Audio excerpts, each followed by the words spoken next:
Ladies and gentlemen, we are the Millie Goats. I'm a.k.a. JBonez is here as per usual. Football season, Saturday night or Friday night, depending on what time of the season it is. And it is episode 362, and we are the hottest NFL pick'em show past the 11 o'clock Eastern hour. Everybody, Saturdays. We're way better on Saturdays than we are on Fridays. That is, we could go undefeated this week. But if you're listening to this show, podcast, or if you're watching it live, there is a winter storm happening across America right now. Some are saying Roger Goodell contrived this so that everybody would have to sit inside and watch Jarrett Stidham play football. If you're into the conspiracy NFL rigged, that's the one you would go with. But it doesn't matter because we have to pick these games. So it's not about Jarrett Stidham. Who cares? It's about us going 2-0 tomorrow.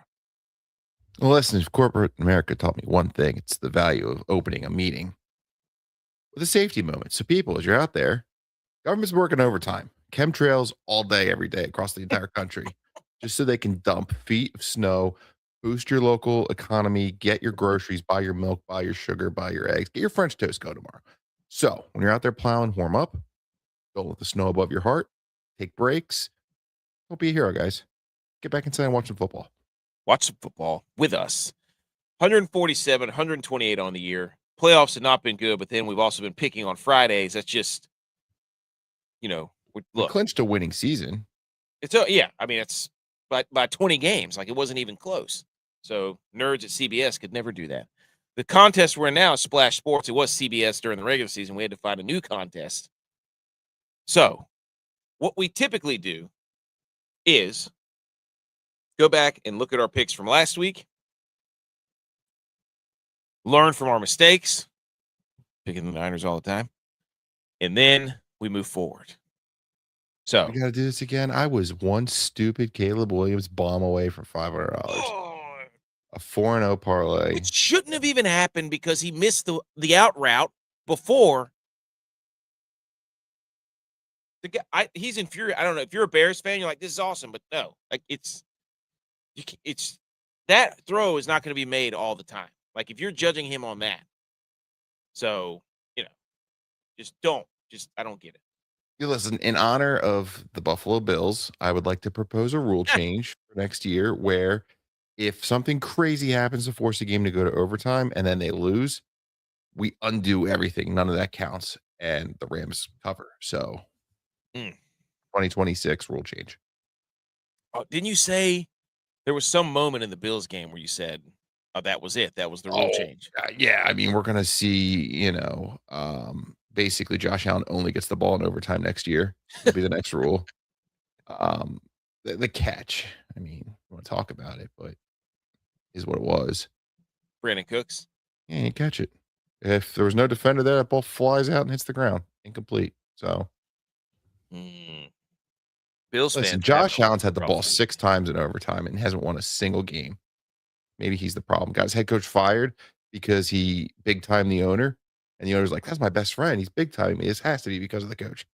Fired him without a plan. They have no plan. That's what he said. He said he walked into the locker room and saw how upset Josh Allen was. So it's like, Josh Allen, man, you got to – did he cry on purpose? Or does he have to learn not to cry? Or what? You can't fire a coach basically because your quarterback was crying. So that whole just thing. Looking for some late breaking news. I came across like a 5-minute video on Twitter of Josh Allen flopping. So that's a fun piece of business we can do. The guy's Donovan McNabb. Just is. Sorry. Get your wife to put you in some Campbell's soup commercials and retire early. It's unbelievable. It's that whenever I saw the stat that he was 0-7 in overtime, I'm like, that's not good. They changed the rules for him at least 3 times. So even since then, he's 0-7. Yes. Or 0-3, probably, I guess. Good gosh, man. It was McDermott's fault, but also it was not a catch. So. Well, McDermott's defense, too, in his defense, has given up an absolutely asinine amount of points when having the lead. So it's just not you got a quarterback that apparently who's really good that can't win in overtime, and a coach that can't stop anybody who's a defensive coach when they have the lead. Not a good, if you're a Bills fan, and you're in that Broncos game. I mean, I thought I was like, this is what they want. Ball in your quarterback's hand. I'm a guy who has to listen to everybody tell me Purdy can't win from behind and he sucks and all this stuff. And here's Josh Allen, can't do it. I'm sure it was Sean McDermott's defense's fault that Josh Allen tried to run a 75-yard sweep and just cough the ball for no reason. Just rugby tossed it 40 yards backwards and put the Broncos in the field goal position. This is what I've been saying. Tom Brady in the booth has continued to remind me that the quarterbacks in today's football are not Tom Brady. They used to look at a field, have a progression, know where they're going with the ball. Now it's just running backs that have arms, run around, hope for a miracle. Caleb Williams, Josh Allen. Well, yeah. I mean, that's why people, when they watch Matthew Stafford, are like, oh my gosh, this guy's incredible. It's like, no, he has no choice but to look at the field and figure out what's going on. Yeah, he's all we got to a real quarterback until Jared Stidham rolls out tomorrow. Woo-hoo-hoo-hoo. I mean, Phillip Rivers came in off the bench and threw for like 300 yards. Yeah, old school. Just by being able to be like, I know what you're doing. Before future Bills head coach Phillip Rivers. I saw they might bring in Ed Reed too. Oh boy, they're basically doing what Colorado's doing. Let's go. We got a few people here on you. If you're listening to the podcast, thank you. Like, subscribe, download all that stuff. We've got Taylor here. He said he's bad. He's just now getting to the ER. Hope you're okay. Boy. All facts, no printers says y'all dating. No. Maybe. Oh. Well, yeah. Eh. Maybe, yes. Long distance pen pals. GG Play says, hey, who y'all having, Seahawks or Rams? Stay tuned. Good question. Because we're about to get right into that. But first, we have to go to what we did last week, which is what we typically do. And I just want to say, this winter storm, this was a lot of hullabaloo for the first, I mean, not for you, but for the South down here. Milk and bread, gone. French toast, hot in the streets. French toast, bread pudding, everybody apparently, milk sandwiches, whatever you want to call it, just gone. Nothing left down in the South. Generators, gone. Gasoline, gone. And it hasn't, I think it's icing where my brother is, which is west. But it's supposed to be pretty bad ice tomorrow for the central part of the state. But that's neither here nor there. I made chicken and dumplings tonight in honor of a winter storm. And it was homemade dumplings, the whole nine. It was cold, and I'm like, you know what? I got to make a cold meal. I got to make a cold weather meal. And chicken and dumplings is what it was. And it was phenomenal. Strong. Leftovers? Yes. See you tomorrow. Yep. I mean, come on. Couldn't be any better. So, now that that's out of the way, good luck. Get that off your chest. Yes, had to get that off. I had to get that off my chest. Let's go back. We were just talking about it. Bills, Broncos. Broncos win 33-30. Bills were road dogs on splashsports.com. Oh, you didn't know? Broncos come through 33-30. A couple of flags at the end of the game. Everybody's like, oh my gosh. But really what turned the tide was James Cook fumbling, because that was a disaster early in the game. Disaster. Disagree. Could have got away with that. Josh Allen's fumble before halftime. Also true. Killed it. In a world where you run the ball and take the points, just giving up 3 points going into halftime is stupid. And there was nothing good was going to come of that. 13 seconds broke him. 13 seconds broke them. They thought, hey, we got 20 seconds. The Chiefs did it. We can do it. When in reality, it really broke the psychology of the Bills for probably like 3 years. Well, anyone who's played Madden knows the game's going to stick it to you if you try to go score some points with 13 seconds left in the half. They're going to. I don't know how to this day, we don't have like some Madden winner. Like this guy won a bunch of tournaments who gets like an offensive coordinator job. It seems like a natural like feeder system. You're going to get a clever mind out there who can throw stuff across the room. I'm fired up. If you more of that came from the Cleveland Browns, you could probably work for them because you have to write an essay and do some. Did you see that? Yeah. Well, listen, they don't want any Condoleezza Rice's applying this time. Still one of the greatest headlines ever. When was that? 2019 or something? So yeah, the Bills, Stefanski instead, right? Yeah, who apparently he's going to Atlanta, correct? Gosh, he's going. Oh yeah, Billy boy. People are mad. But shout out to Bo Nix, who broke his leg apparently, and worst possible way to get to the AFC Championship is by losing your quarterback, who, if the Broncos do win this game, we can then say Bo Nix is the system quarterback. That's the Well, only it thing won't be the first time the Patriots lost a championship game to a backup quarterback. Shout out Nick Foles for the all-time greatest tweet, probably ever. Big Dick Nick. Probably hasn't tweeted in like 4 years, Saved and it. came out with that banger. Do we think Pete Carroll fell off? Oh yeah. Do we Sleepy Pete? I think his style of football with today's players does not work. Well, they didn't have a quarterback.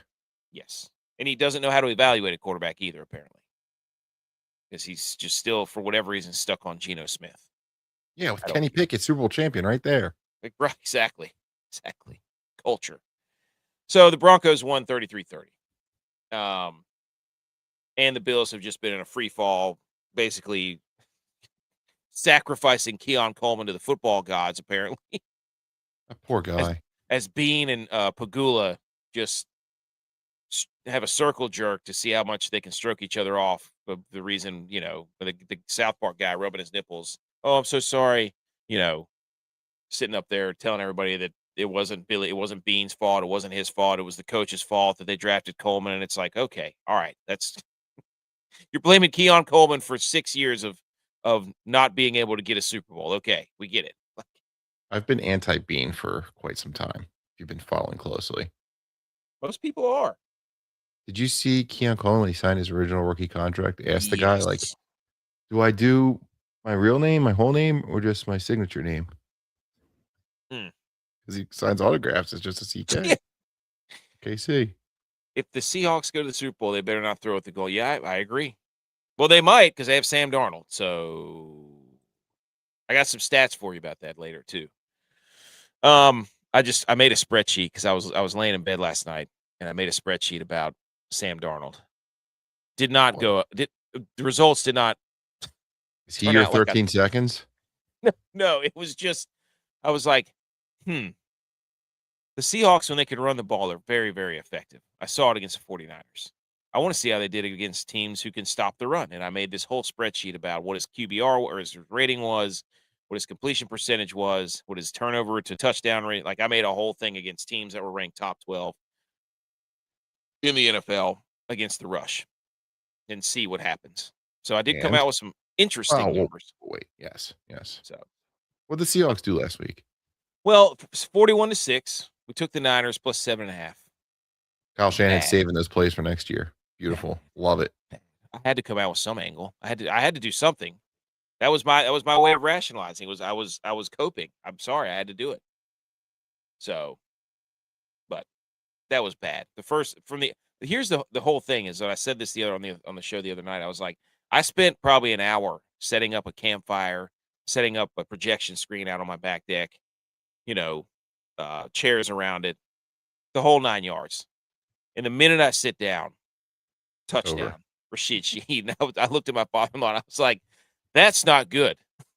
We couldn't score a touchdown last 2 weeks ago against this team. What makes you think we're going to be able to score one? And they already have a 7-point lead. So, but that was bad. Their defense just beat the wheels off the 49ers. It was bad. And they just ran it down their throats. Like, Sam Darnold threw for like 120 yards. So yeah, but like the old Thanos meme, what did it cost them? Charbonnet. Yep. We'll see how that goes. Kenneth Walker, 3 touchdowns or whatever it was, but I still tend to say that was the defensive holding call before half. That's what did it. That's what turned the tide. No, you already said what turned the tide. The kickoff. The kickoff. The game was so bad. And Eddie Pinheiro out there slide tackling somebody. Actually, by the way, the ref threw an absolute dime. Did you see that? Dropped it right in the bucket. That was no fault in Pinheiro. That was brilliant because you know what? A penalty and a slide tackle better than a touchdown. Good point. Well, and also, like you said, you immediately said, shout out to Pinheiro for giving you hope because there was a flag on the play. I know. Anytime there's a flag on a kickoff, it's a holding. No, not of course not. The defensive holding before halftime on the 49ers from the defensive lineman on a third down. It was still 17-6 at that point because the Seahawks offense had only scored 10 points. Like, it was bad. It was 17-0 in the first quarter, but it took all the way until the very end of the second quarter for the Seahawks to score that touchdown after the defensive holding. So it was only 10 points. You're trending into battered wife territory here. Yeah. Just saying. People were like, loves oh, me. the Seahawks were bludgeoning them. No, the defense was bludgeoning them. Had nothing to do with the offense. They were running the football down the throat. Anyways, 41-6, season's over. They're going to move. Get them away from the electrical stimulation plant or whatever the hell it is. Oh, gosh. Big changes coming for the Niners. Salah's already gone, so Which terrible sucks for you. Terrible hire for the Titans. Terrible idea. What, for you or for them? For them. I don't get it. I would never hire a defensive-minded head coach. Sorry, wouldn't do it. You're just not setting yourself up for sustained success. No. Well, because you're going to get an offensive coordinator, and if you have any type of offensive success, gone. Eagles. But I'm right. Yeah, I agree. Yes. Then we had the Patriots and the Texans in a snowstorm. What a game. 28-16. Who wants it less? Oh, exactly. Dude, CJ Stroud. Holy moly. Unbelievable. Just. Did you see Orlovsky taking the heat? Oh, what happened? Dan Orlovsky said 31 other quarterbacks could have won that game with that Texans defense. Then he had to apologize because he said when he's getting into the content game, he would never throw other quarterback brethren under the bus. And he did exactly that. Now, granted, he's probably right. CJ Stroud has stunk since he big-time Caleb Williams last season. Big brothered him. Good point. Dating a porn star for a hot minute. Going on podcasts saying he's on the Mount Rushmore quarterbacks. Top 5. He's kind of a joke. Maybe he goes to the school of McVay when Stafford rides off in the sunset. Minus money. Stafford rides off in the sunset, and McVay gets a former Ohio State quarterback. Heard it here first. I love that. Joe Burrow. That would be great. CJ Stroud. I mean, the Texans defense just kept giving them chances. And it was finally the one-handed catch by Boutte that pretty much put it out of reach. I mean, the Texans were still in it somehow. I have no idea how, with like 7 turnovers. The whole time. They showed the old stat of CJ Stroud. He spiked it 35 times. Better QBR. It was bad. There was another 2 or 3 interceptions that were dropped. Yeah. Oh, yeah. So the Patriots are just, they have had just unbelievable. I mean, they're good, but luck with just how things have fallen. Yeah. I would assume that Matt Stafford's finger falls off and that oblique of Sam Darnold explodes at some point tomorrow just to set up the Super Bowl for the Patriots. Yep. Although they're a weird team, right? They're built with this deep ball. And you're playing a postseason game in Foxborough and deep balls, forget about it. Sorry, but figure out how to run the ball. You got some good tanks back there. Gosh, dude, the Texans defense is so good. They're Stingley and Lassiter and the whole. They were really good. That sucks. But, so the Patriots win, and then we come down to the Rams, and also we had Broncos -1.5. Cash that. JBonez said to take the Seahawks. We should have taken the Seahawks. I took the Seahawks. You took the Seahawks. So that's kind of a halvesy. And then we took the Patriots -3.5. So really, we're 2.5 and half. I was feeling good. And then we get to Sunday night. Snowstorm, 5 degrees. Place is rocking. Great game. Rams, the old Bears. cash out, flip the money line. I'm like, maybe that's what I need to do. No, they got it. And it was like tight the whole time. Like, all right. And he shot out to Sean McVay. He went for the cover. He was in field goal range. They threw 3 shots to the end zone. We had a chance, people. We had a chance. Rams 20, Bears 17. Everybody's going to talk about the inning. Caleb Williams running backwards, throwing it up. Cole Kmet, back of the end zone. Meant nothing. And let's not forget that Caleb Williams had 3 interceptions. Well, one was on 4th down. It was a turnover either way.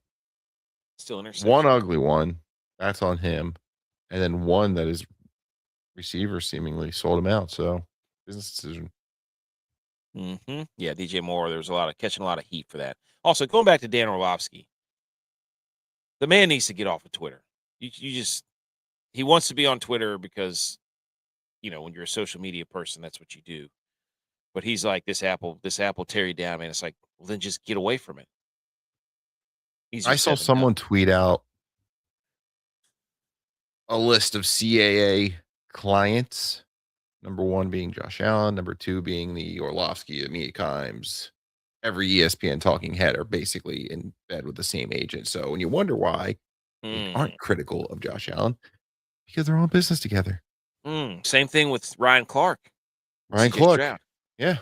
Same agent. And he got up there, and when everybody was saying, bench CJ Stroud, because he's had, 9 turnovers in 6 quarters of football, playoff football. And everybody's saying, bench CJ Stroud, and Ryan Clark gets up there and says, no, he's got 30 minutes to prove that he's the guy. And it's like, well, he kind of already had, I don't know, 120 other minutes to prove that he was the guy, and he just keeps giving the ball to the other team. Maybe we just don't need to do that when you have a defense that's good, that it's actually taking the ball from the other team and giving it to you, and then you just give it right back. He did that twice.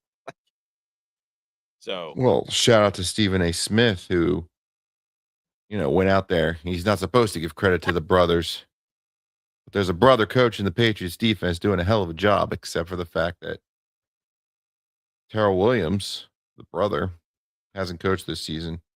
He's out on a medical thing. Yeah, he's fighting prostate cancer. Has been since week 2. Yeah, Zach Kerr, white guy, leading an incredible Patriots defense. So and then Cam Newton's up there saying that Notre Dame hasn't been relevant in 10 years. And the host said they played the national title last year. 1 year ago. Yep. A lot of playoff games in the last 10 years. Yeah. And the guy, then Cam Newton number 1 recruiting class. No big deal.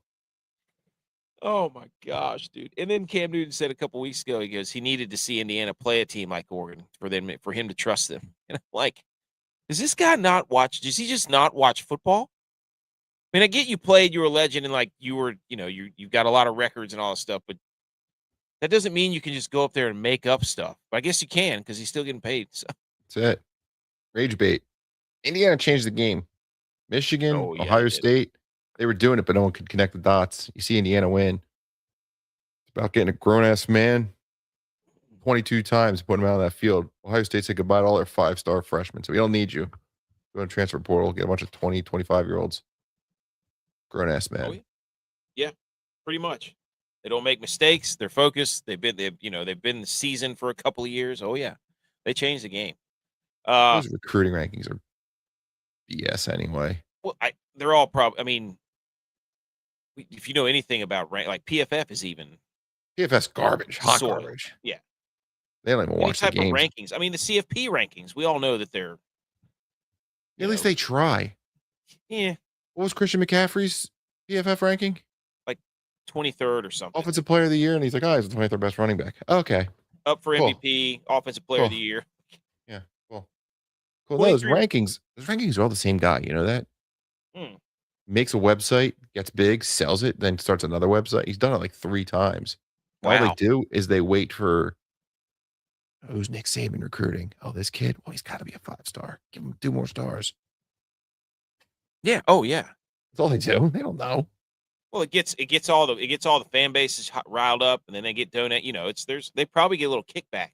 I guarantee you they do. You tell somebody they got the best 5-star quarterback. You'll forget. That's right, baby. They should have put him in against the Eagles instead of CMC a couple years ago in the NFC Championship. Was he there yet? Purdy got hurt. What? Yeah. Was he there? Okay. Oh, GG says Seahawks Rams is a real dude. Yeah, the NFL wanted Seahawks Rams. They wanted that game because that Thursday night game was electric. He says he's excited to see if the New York Giants can get a good rebuild. Harbaugh, he wanted to go there. That's for sure. I'll tell you that. They do have a lot of good young pieces. It's going to depend on if Jackson Dart is going to stop running into brick walls with his helmet off. You know the 2015 number 1 quarterback was, according to 247 Sports? Wasn't it Juwan Jennings? No. Juwan Stidham? Jennings was number 5. He was a 4-star, committed to Tennessee. Number 1, 6'4", 195, gentleman out of Stephenville, Texas, by the name of Jarrett Stidham, ahead of the likes of Kyler Murray, 5-star. Your boy, Juwan Jennings, 4-star. Number 5. Number 6, Sam Darnold. Maybe you've heard of him. Number 7, Joe Burrow. Number 9, Lamar Jackson. Wow. People are talking about the 2018 draft of Sam Darnold being the first. Wouldn't that be Jarrett Stidham if he made the Super Bowl? Mm. Where's that graphic? Oh, did we just make a graphic? Number 52, Jacoby Myers. Really? 3-star quarterback. Yeah. Love that. Number 56, out of Green Bay, Wisconsin. Dual threat, 2-star quarterback, Alec Ingold. Oh, the fullback? The fullback. Wow. Love that. Rams win 20-17. That game was awesome. I would say they got it right. They probably should have put the 49ers Seahawks first game, right?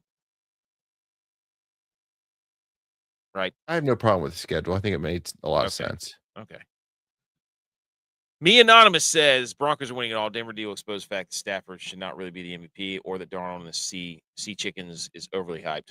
You know what? I love that take. Me Anonymous. I love that take. Let the Broncos win it all. Let's go, baby. R1 Avenger, Rift Avenger says, "Yo, y'all are giving out picks because I don't really know who to pick." Well, you came at the right time because we were just going over last week's picks. We went 2-2. We took the Rams. Hey, real quick. I don't know if we brought it up yet, but your boy GG, he's excited to see the Giants rebuild. Heard it here first. The NFL is going to schedule us another Harbaugh Super Bowl. That's why that happened. Damn it. He also said, what do we think about the Ravens head coach, which is the DC from the Chargers, Minter? Get your offensive coordinator right. Yes, you have to get the offensive coordinator right. Did Lamar Jackson have a say in that? Because I feel like Lamar Jackson probably wanted a offensive guy. No? Lamar Jackson is going to Las Vegas. Did you also see the news out of the Raiders camp that Max Crosby might be going to San Francisco? Max Crosby's going to Philly. No. Buddy. Yeah. You guys are going to get Trey Hendrickson, and that's okay, but it won't be Max Crosby. No, we're not going to sign a free agent. To be determined. A.J. Brown for Max Crosby. Right here first. Okay. Championship weekend. Make our picks. We have got 3 o'clock AFC Championship. Kind of sad. Kind of sad because this is the last game where we have last day we have multiple football games on. And then the next game would be the Super Bowl, which I'm not thrilled about any one of these potential matchups because I hate the Rams and I hate the Seahawks. So this sucks to have to sit here. Rams Patriots gave us one of the worst Super Bowls in recent memory. Oh God, yeah, we don't need that again. I think Seahawks Patriots, that was an exciting one. So we've got the New England Patriots at the Broncos, -4.5. The Patriots are favored. Broncos 4.5-point underdogs. Then we've got the late game NFC Championship +2.5. Rams underdogs on the road +2.5 against the Seahawks. We just saw what the Seahawks did to the 49ers, of course. Chosen says defense wins championships. It'll be the Broncos and Seahawks winning tomorrow. I like that. And then Rift Avenger says, could you give me 3 picks that are good? I'd probably put 100 down, and I low-key want it to be hella safe. I'm down 100 on the NBA. NBA ain't my thing. Wow. What the hell? No pressure, but buckle up, Rift Avenger. JSN 14-1 Super Bowl MVP odds. Just saying. 14-1. Yes, sir. Right now, you got to win tomorrow to get in. If they lose tomorrow, that bet loses. It's not if they get their situation. Okay. All right. Okay, so I've got some first game, Patriots, Broncos. I've got some fun Jarrett Stidham stuff. He's got a tail. Jarrett Stidham was actually drafted by New England. You're really digging deep for these facts. Jarrett Stidham is married to Tad Brown. Do you know who Tad Brown is? Tad Brown's daughter, sorry. Who's that? That is the owner of the 76ers. What? Yes.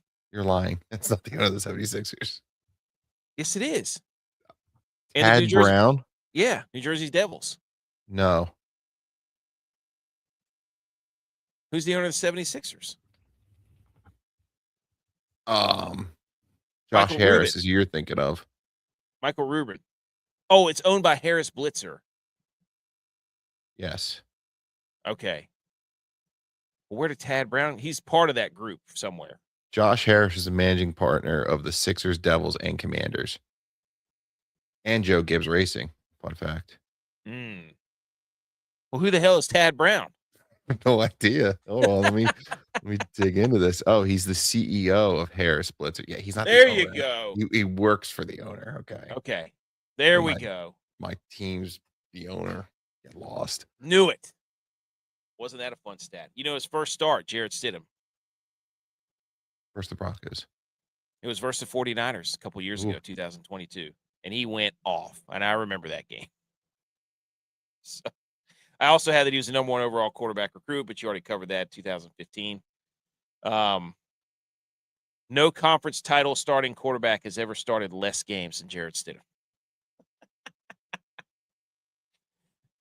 Did you know that Jarrett Stidham was a quarterback at Auburn when Bo Nix went on his visit there? Ooh. How about that? Am I doing anything for you here? I'm gushing. Keep going. He only needs 13,235 yards to pass Tom Brady in playoff passing yards. Or Why are you passing Tom Brady? That's looking through the rear view. Working through the windshield. How close is he to passing John Elway? I don't know. He's a Bronco now, damn it. That's all I have right now. Interesting. And Sean Payton loves him. He calls him Stiddy. He's not worried about Stiddy in this game. He's worried about Sean else. Payton's going to be the key in all this. Okay, he already says he's going to let Stiddy. He's going to let him sling it. Stiddy. All right, he's opened up. This is going to be a game manager Brock Purdy situation. This is going to be a 5-star former quarterback. Go out there and sling. Sean Payton has coached 17 games as the backup. 17 games as the backup, excluding those 3rd and 4th string preseason games. In those games, 13-4 straight up. Sean Payton knows how to get his guys right. This is the guy, when he was a Saints head coach, put $1 million cash on the table, said this is yours if you win this game today. Master motivator. I was listening to Chase Daniel on the Ryan Russillo podcast talking about this guy, Chase Daniel, 13-year career, perennial backup. He's a backup with Andy Reid. He's a backup on the Eagles. He was a backup for the Chiefs. He was a backup for the Lions, for the Rams. Most importantly, he was a backup for Drew Brees. 3rd string, Mark Brunell in there also. But I bring all this up because Sean Payton, he's in his head with his backup. He's telling him, don't let Drew Brees win this job. This is your job to win. You go out there and you win it. He's saying the same things to Jarrett Stidham all year. And you look at a line. What was it going to be with Bo Nix? Broncos -3. I think I saw. Look ahead. Bo Nix goes down. Stidham comes in. Competent 5-star former quarterback. The lines, where are we at here? 4.5. You believe it was 3 originally? That's what, a 7-point swing? Bo Nix is not worth 7 points. No. He's still developing. Way overreach. Home dogs of at least 4 points in the NFL playoffs are 10-0 against the spread, 6-4 straight up in the past 50 years. I love the Broncos here. Do they win? I don't know. Just say they win. It's a fun story. Backup quarterbacks beating the Patriots. Who doesn't love that? I think. Yes. Last week I said one of my rules: you can't trust first-time quarterbacks. All right. Here we are with a first-time quarterback. 2 of them, actually, if you really think about it. Yeah. The one I want to talk about is Drake May. I said last week, yes, there can be success for first-time quarterbacks. However, it comes when the team carries them. And the Patriots are still in a rebuild. This is a 3-win team last year. Got the head coach right. Got the offensive coordinator right. Clearly got the defensive coordinator right. They're still in a rebuild. Offensive line, they draft some pieces. Touchy at best. Defense, we'll see what you get out of it. On the other side, the Broncos are at the tail end of that rebuild. They are what they are. They're an elite defense. They have their captain go down. They're going to rally around this backup.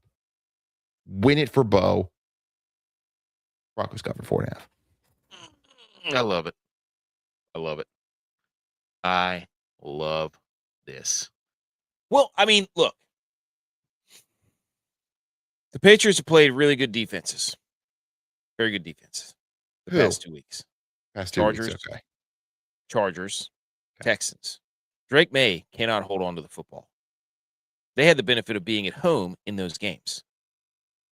Do we think that the Broncos, who have the fifth most sacks in NFL history because they had 68, are not going to be able to get the ball out of his hands? Because we saw last week against the Bills, it wasn't really Bo Nix being like, we're going to rally you down the field. It was the Broncos creating a plus, 4 or 5 turnover margin against Tom one of the best. Brady's 0-3 in Denver in the playoffs. You think first-time quarterback's going to roll through there and do what Tom Brady couldn't do? Come on. Their defense consistently ranked first or second in pressure, often utilizing 30% blitz rate to disrupt quarterbacks. So, and let's make no business about it. Has Drake May been playing good football? No. No offense, Demo, who's here, put his little Drake, male mallard duck. So, the Ninja's here on Rumble. How we doing? He says, I think if Dre has a bad game, they lose this game. Drake has been playing bad. He's not been playing well. I'm sorry. They've been winning, but I think their defense has really kind of been the key to that because they made CJ Stroud's life miserable and they made Justin Herbert's life miserable. So you don't think Sean Payton, who's a much more advanced offensive mind, is going to be able to figure out what the Patriots are doing on defense to create this much pressure? Because they're basically just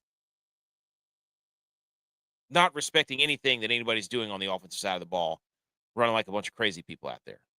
Well, the minute Bo Nix went down, all the proverbial pressure shifted to the Patriots. This is a must-win game. You can't lose to a backup quarterback. Can't. What will they say? Revenge game, Josh McDaniels, too. How about it? Yeah.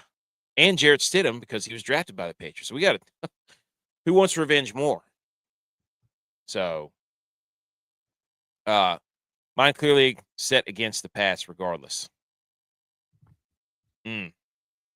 Broncos have a top O-line, so they want to have to be able to get pressure like that. Yeah, I mean, that's another good point, BMO.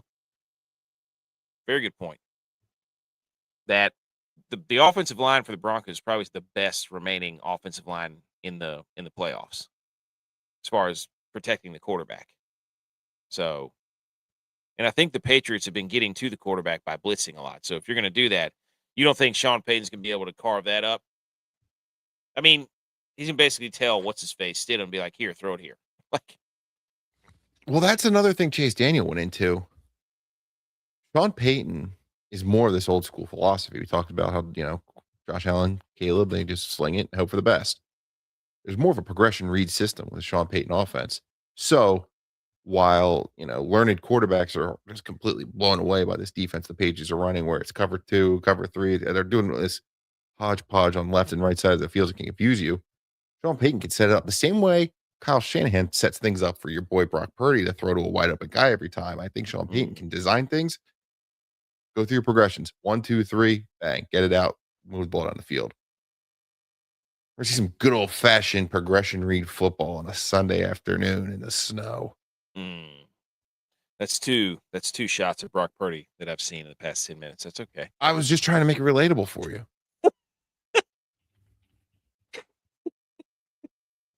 So we like the Broncos. I like the Broncos. Yes, we do. We like the Broncos. Do they win? We don't know. It's not important. Sure. Who cares? Give me the points. Doesn't matter. 4.5. That's what you're. Hey, where you at? Rift Avenger. There's pick number 1. Take the Broncos plus 4.5 at home. That place is gonna be rocking too. It's gonna be rocking. So 19 degrees and 12-mile-an-hour winds out of the north. What's the Broncos run defense? That's. I'm pretty sure they're run because the way that Mike Vrabel is probably built is like, hey, let's establish the run and take the pressure off of Drake May and this and that, and because Drake May is going to sit back there and want to take that extra pat, that extra little little extra hitch in his giddy up to try to make the big play. That's who he is. He's been doing it all playoffs. So, Broncos run defense. Second. 91 yards a game they allow. Wonder who Tony Romo's going to have. Because it's very clear he had the Bills first 2 rounds. Wonder who he's going to be on. This Broncos defense is something. Their stats are really, really good. A lot of those stats, though, reflect a very good first half of the year. Not nearly as dominant second half. Fair enough. But they were so good in those first 10 weeks. Well, Ramondre Stevenson's been running wild in the playoffs. And I just don't think the Broncos are going to let that happen. I think they're going to do the old shell, play everything, hey, you want to bend, don't break, give it up between the 20s, and we're just going to run like madmen. So, that right there you go. There's another one. Interception for Drake. I like that. The ninja. Where you at? Where you at, Rift Avenger? There's another one. Interception for Drake, for sure. Okay. We move to the late game, 6:30, NFC Championship. Sadly, I've been getting all kinds of Snapchat updates from, 2 years ago, whenever the Niners were in the NFC Championship last. Check. On this day, 2 years ago, I'm dressed up in my Niners stuff. My kids are wearing their Niners stuff. Not so much anymore. Well, teams that beat the 49ers in the playoffs typically win Super Bowls. 7 out of the 8 last times, except for the Eagles. Eagles. Should have been 8 out of 8, but the sod father. Exactly. It was the Eagles. Well, that's karma because you really shouldn't have beaten the 49ers because Brock Purdy blew his elbow up. So they murdered the 49ers. Good old fashioned. Look, when the Niners lose, they lose terribly in the playoffs. They either make the conference championship or they lose miserably. So, Rams, Sean McVay, Matthew Stafford, Puka Nacua, Devontae Adams, and the boys versus this vaunted Seahawks. We run nickel all the time because we have 5 or 6 DBs that can punch you in the face and let our front 4 go at it. We run the football now. Seahawks. Kubiak, one of the hottest names in head coaching cycles. Offensive coordinator for the Seahawks. Rams, back in the same position. Did they play in the NFC? No, they lost in the divisional round to the Eagles last year. This really is, to me, a battle of Sean McVay being smart enough to look at this tape and be like, our front 7 on defense is good enough to make the Seahawks have to throw the football. Because that's what you have to do if you want to beat the Seahawks. Now, the weakness of the Rams defense is sadly their defensive backfield. They are terrible. Is it the same defensive backfield that somehow forced 7 turnovers? Intercept Sam Darnold like, you get a prize every time? That's true. They've got Sam Darnold's number. Chris Shula is getting head coaching interviews because of the box he put Sam Darnold in twice this year. This is a bad matchup for the Seahawks. Bad. Double bad? Bad. What the hell are the Rams? Because everything they put on film in the playoffs is a completely different way they put on film in the regular season. There's a reason Mike McDonald doesn't even go and see his kid anymore and just stays at the facility all day, all night, just talking ball. The Rams, last time they played 62% of 13 personnel is their season high. All right. They've completely abandoned that 13 personnel. Everyone talk about the regular season. Oh my God, they're bringing 3 tight ends back to the NFL. Oh my God. The Bears game, 3rd lowest rated play action. Panthers, 2nd lowest rated play action. This is a team that loved play action. 4 of their 5 touchdown passes against the Seahawks came off play action. So Sean McVay has the benefit of these 2 playoff games with the film completely departed from their bread and butter. 7 different kinds of smoke. What do they even think they're going to get? Because we know the Seahawks love their 2 high safeties. You just touched on with their nickel. Yep. Rams are best team against 2 high safety looks. All right. I boil it down to the 2 sides of the ball, right? When the Rams have it, you have a great offense against a great defense. Okay, so you can't really take much away from that. When the Seahawks have the ball, you've got this liability offense against a great defense. People forget, very good. I mentioned it, Chris Shula, potential head coach, because of how good the defense is. They feasted off Darnold interceptions all over the place. And you go back to that Thursday night game, they were winning big. They're not going to blow a lead like that again. Shaheed. The Seahawks stole that game on chicanery. Chicanery is great in the NFL. You can win games with chicanery, but you can't rely on chicanery. So you stole a game with the chicanery and Thursday Night Football. You're in the playoffs now. It ain't going to work. You're not going to have a backwards, lateral, fumble, forward, touchdown. You're not going to have a surprise punt return. An offense just turns it off. They had 500 yards of offense. Puka Nacua was catching and get every single matchup on the field. He just ate. They've got options. Only worried that Sean McVay is too smart for his own good. Saw a little bit of that last week. I like the Rams outright. I'm with you. Fun fact, Seattle is 29-28 all time against the Rams, and this point differential is 1,223. Seahawks, Rams, 1,222, -1. Rams win tomorrow by 1 point, and they're deadlocked going into the next season. Also, I hate to bring up sour subjects, but Sean McVay's 3-0 against the AFC West or NFC West in the playoffs. In his career. I'm gonna whisper this sidebar. Nobody pay attention. Sean McVay's a really good coach. He's very good. Is he too smart for his own good? I don't think so. I think the way they lost the last game, he's going to put Mike McDonald in an absolute phone booth of hell. It's just going to be a glass case of emotions all night. He's going to be running tight ends in and out. He's going to be running backs in and out. He's going to be running so much shit, they're not going to know what to do. McDonald's not going to know what to do. McDonald's feeling himself coming off, Oh, yeah. Way too good of a result last week. Yeah. You would have rather won close. Yes. They're going to feel themselves, think, oh, we'll just get punt returns. The Rams special teams are crap. I will say this. The Rams, people are going to make a big deal. Oh, an indoor team going outdoors in the playoffs. Oh, my God. Can't trust it. Okay, the Rams went and played the elements in Carolina, and they went and played the elements in Chicago. Tomorrow's high is 42 degrees. It might as well be on the Pro Bowl in Hawaii. Yeah. This thing's going to be a balmy. That crowd's going to be tight because they know what's rolling in. Yep. You have a good old-fashioned football game. Ninja says, first time a million has been watching Game On Show and Crick's Corner. What time y'all usually on? Well, during football season, we go 3 times a week. We're on Sunday nights at 9:30. We're on Wednesday nights at 9:30. And then now, this season, we started last year, but I think we kind of fizzled out. But this year, we've been on every Saturday night giving picks, and we did pretty freaking well, Ninja. Sergio says Denver Broncos are going to win the Super Bowl. Stafford over Darnold for sure. Dude, yeah. Look, the Rams have the pieces. The Seahawks have the pieces to beat the 49ers, right? They're built to beat the 49ers. The Rams are built to beat the Seahawks. We've seen it. Matt Stafford throws for 500 yards every time he plays him. And then Sam Darnold has 6 turnovers every time. You know what I mean? Like, this is a Matt Stafford MVP season, Super Bowl retirement. This is what it is.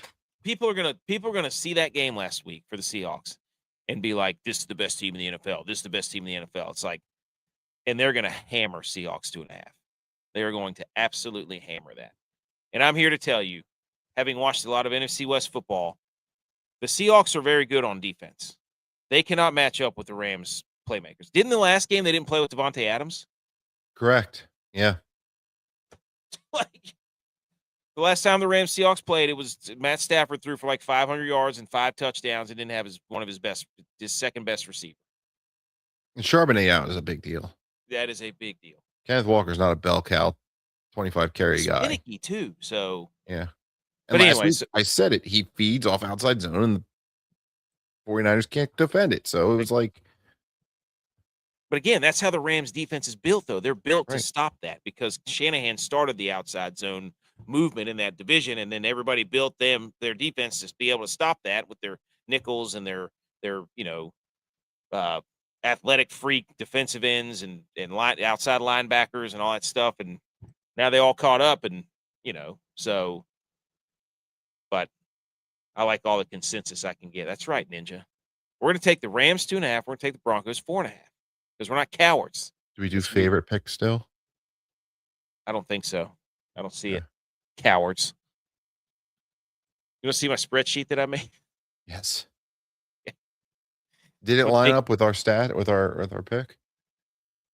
Yes, it was just a spreadsheet of I took and I calculated Sam Darnold in teams. So all these numbers, they're just literally numbers on a screen. You can't see them if you're. What I did is I took completions, attempts, passing yards, rating, and then I calculated how many turnovers he had and how many touchdowns he had. And then I calculated his completion percentage, and then I compared it to his season long numbers. And I came up with he completed 67% of his passes against teams. He played 8 games against teams that were ranked top 12 in the NFL in rushing defense. Because I wanted to see, I'm like, when Sam Darnold has to throw the football because you play good rushing defense, what does he do? And it turns out he's Sam Darnold. He doesn't waver. He turns the ball over just as many touchdowns as he throws. Like his rating is around 91. But what you have to understand is against top 12 defenses, that's where all 3 of their losses came from. And most of those games outside of the playoff game against 49ers, they're ranked 11th in rush defense. Most of the games were 1-possession games. And I think the average margin of victory was 4-7. I think it was somewhere in there. So basically, my synopsis of this was Sam Darnold, when he plays good rushing defenses, they basically don't really change their game plan. He had 14 turnovers on the season. 9 of them came against teams where he had to throw the football. And that's when their 3 losses were. So when they play a team that actually stops the run, they're more likely to lose. He's more likely to turn the ball over. Rams are a laugher. I love it. I got this one for you, too. I forgot to mention. Okay. Patriots are receiving 70% of the 70? tickets per action. I love it. In the last 20 years, only 2 road teams in conference championships have closed with 70-plus tickets. The most recent, last year, the Bills went into Kansas City. Losers. And go back, 10 years ago. New England went into Denver, getting 70% of the tickets. A backup quarterback by the name of Peyton Manning shocked the world and sent the Broncos to the Super Bowl. That's at 70%. If you want to go even further, 65% of the money. Commanders last year against the Eagles had 65% of the money, lost 55-23. And then back in 2007, Rex Grossman beat the Saints at home. Wow. 39-14. So this is a feisty spot for the Broncos. Love it. I think the Rams are going to come out on they're going to come out on fire. I think they're going to get up big, and it's going to be you're not going to be able to run. Oh, we're bully ball. The Seahawks, the big bad bullies of the NFC. This is I think Sean McVay he's been salivating over this for weeks since that Thursday night game. Yeah, and all the Johnny Public talking points about, the Seahawks have a rest advantage. Oh, the Rams have to fly across the country. Oh, and team. This is all way too public information. If all these things mattered, the spread would be 3 or 4. 2.5, they're baiting you. They literally casting the bait, sitting there hoping all these people just jump on Seahawks. Win by a field goal, baby. What are the numbers for the Seahawks Rams? I think that was closer to 50%. People, but that's not because people believe in the Rams. It's Matthew Stafford. It's Matthew Stafford. They saw what they saw. 52% Rams. Shit. It's fine. That's 50-50. That's what they want. That's a good day for Vegas. Yeah. Okay. I got nothing else. All right. I'm good. Somehow, we talked for an hour about 2 games, and we used to talk about 16 games in an hour. We did. You know what? That means the chemistry's there. And we got people like the Ninja coming up in here, throwing questions at us. We got people like Sergio throwing stuff out there. We got people like BMO, Black Labby up in here. We appreciate everybody throwing those. Rift Avenger, I hope you got what you want. Also, here's what I want to see. Receiving props. Looking for your third one. So you got your 2 picks here. You got Rams plus 2.5, Broncos plus 4.5. I want to see what Devontae Adams receiving receptions is set at. 4 receptions is minus 174. I think All right. Devontae If Adams. you think the NFL is rigged, who's playing the halftime Super Bowl show? Bad Bunny. Bad Bunny today says he's going to honor queer icons at the halftime show. Entire region of North America, New England, is, quote, gay for May. Just saying.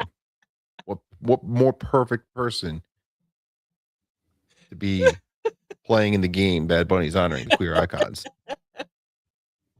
than gay for May? Oh, Super Bowl winners. He's going to wear a dress. Here you go. He is going to wear a dress.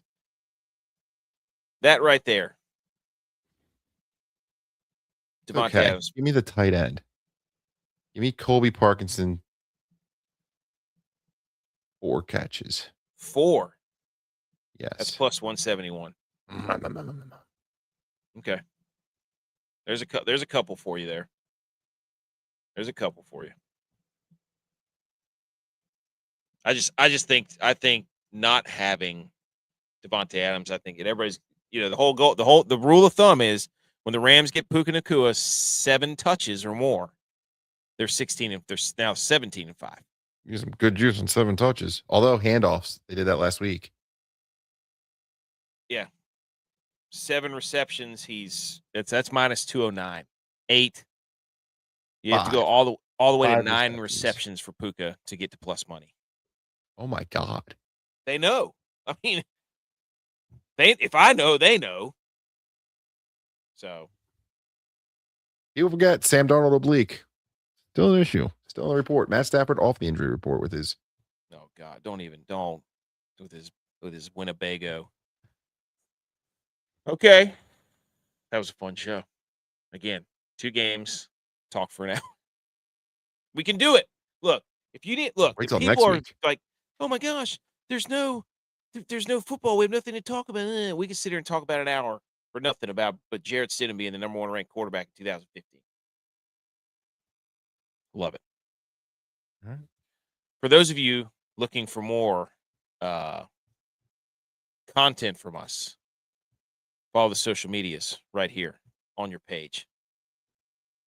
At the Millie Goats, pretty much anywhere you find. What the fuck is going on in NFL? Yeah, I don't halftime shows. I don't know this. We got to get back to Janet Jackson's tit. You're right. Something. We're men. That's right. Just Prince when he's playing the guitar like he's behind that giant. It's incredible.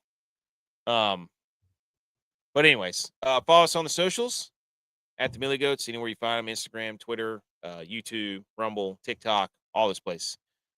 And Ninja, if you're still here, if you listen to podcasts, go there, subscribe to the show. We release the audio every time after we record here on Apple, Spotify, iHeart, all those. And subscribe and leave a rating and a review for that. That would be huge help because we love those. And I got nothing else. Last multi-football game day tomorrow for a couple of months. Everybody enjoy it. See you next week for the Pro Bowl. See you next week for that's right. Pro flag football game. All right. Enjoy your Sundays. Everybody be safe. Thank you.